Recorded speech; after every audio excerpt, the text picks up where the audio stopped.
NDA ఎంపీలెవరూ తమ నియోజకవర్గాల అభివృద్ధి గురించి ఆందోళన చెందాల్సిన అవసరం లేదని ప్రధాని నరేంద్ర మోదీ చెప్పారు. వారికి అండగా ఉంటారని భరోసా ఇచ్చారు.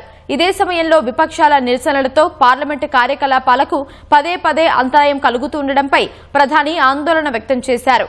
ఎంతో ప్రతిభ కలిగిన పలువురు కొత్త ఎంపీల ప్రసంగాలను ఈ ప్రతిష్టంభన వలన ప్రజలు వినలేకపోతున్నారని పేర్కొన్నారు.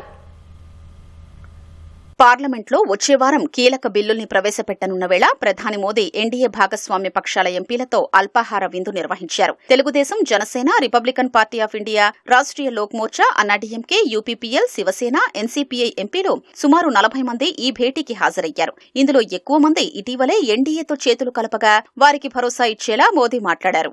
ఎన్డీఏలో చేరిన ఎంపీలెవరూ తమ నియోజకవర్గాల అవసరాల గురించి ఆందోళన చెందొద్దని, వారికి తాను తోడుగా ఉన్నానని హామీ ఇచ్చారు. ఇదే సమయంలో క్రమం తప్పకుండా యోగా సాధన, ఆరోగ్య పరీక్షలు చేయించుకోవాలని ఎంపీలకు ఆయన సూచించారు.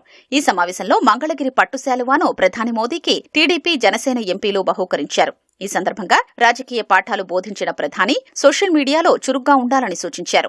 చేనేత, చేతి వృత్తులు ప్రోత్సహించే బాధ్యత తీసుకోవాలన్నారు. అలాగే చంద్రబాబు నాయుడు గారు, నారా లోకేష్ గారు ఏటుకొప్పాక టాయ్స్ గురించి కూడా చాలా మటుకు చెప్తున్నారు.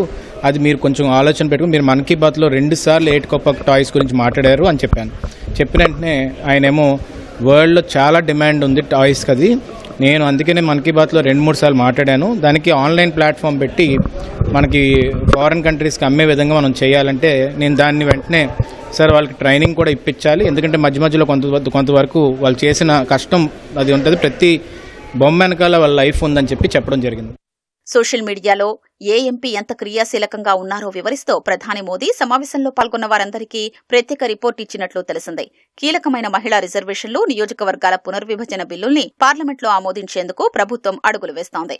గతంలో మెజారిటీ లేక ఈ బిల్లులు వీగిపోగా ఈసారి ఎన్డీఏ బలం పెరిగింది.